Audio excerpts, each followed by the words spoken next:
Chapter 14. That night, as Stanley lay in his scratchy and smelly cot, he tried to figure out what he could have done differently, but there was nothing he could do. For once in his unlucky life, he was in the right place at the right time, and it still didn't help him. "You got it?"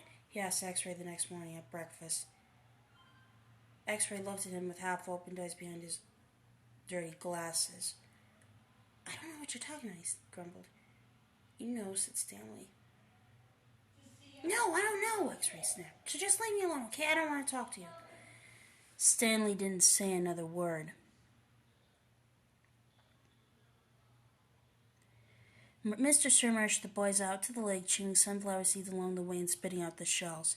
He scraped the ground with his boot heel to mark where each boy was supposed to dig.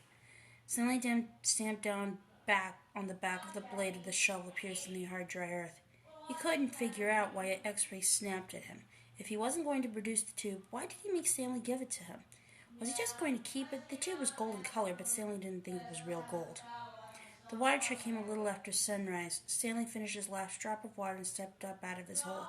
At this time of day, Stanley sometimes could see some distant hills or mountains on the other side of the lake. They were only visible for a short while and soon disappeared behind the haze of heat and dirt. The truck stopped, and the dust cloud drifted past it. X-Ray took his place at the front of the line. Mr. Pendanski filled his canteen. "Thanks, Mom," X-Ray said. He didn't mention the tube.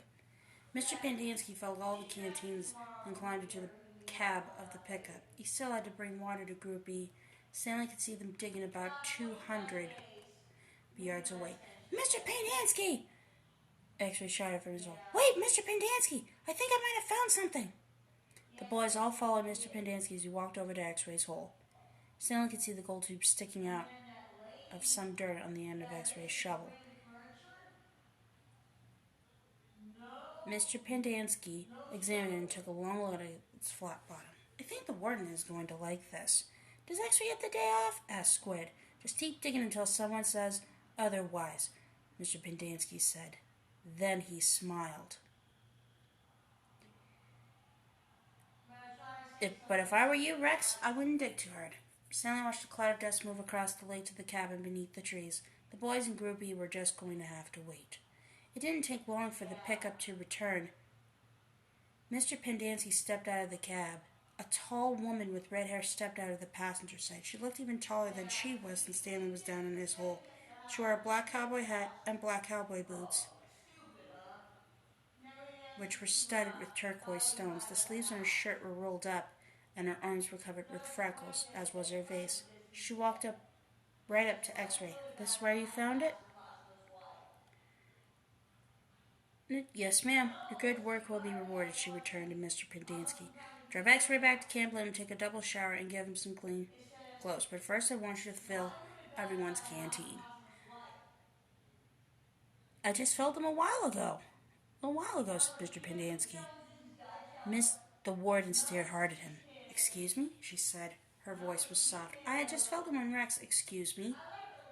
said the warden again. "Did I ask you last filled them?" "No, but it's just excuse me." Mr. Pendanski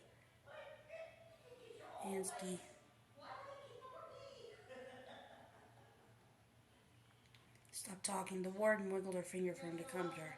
"It's hot, and it's going to get hotter," she said. "Now, these fine boys have been working hard. Don't you think it might be possible that they might have taken a drink since you lost all their canteens?" Mr. Pendanski said nothing. "Caveman, will you come here, please?" Stanley was surprised to see she knew his name. He had never seen her until she stepped out of the truck. He didn't even know the warden was a woman. He nervously went toward her. Mr. Pendanski had been having a discussion. "Have you taken a drink since Mr. Pendanski last filled your canteen?" Stanley didn't want to cause any trouble for Mr. Pendanski. "I still got plenty left," he said. "Excuse me." He stopped. "Yeah, I drink some." "Thank you. May I see your canteen, please?" Stanley handed it to her. Her fingernails were painted dark red. She gently shook the canteen, letting the water swish inside the plastic container. "Do you hear the empty spaces?" she asked. "Yes," said Mr. Pendanski. "Then fill it," she said. "And the next time I tell you to do something, I expect you to do it without questioning my authority. If it's too much trouble for you to fill a canteen, I'll give you a shovel. You can dig the hole and cavemen can fill your canteen. She turned back to Stanley. I don't think that would be too much trouble for you, would it? No, said Stanley. What will it be? She asked Mr. Pendanski.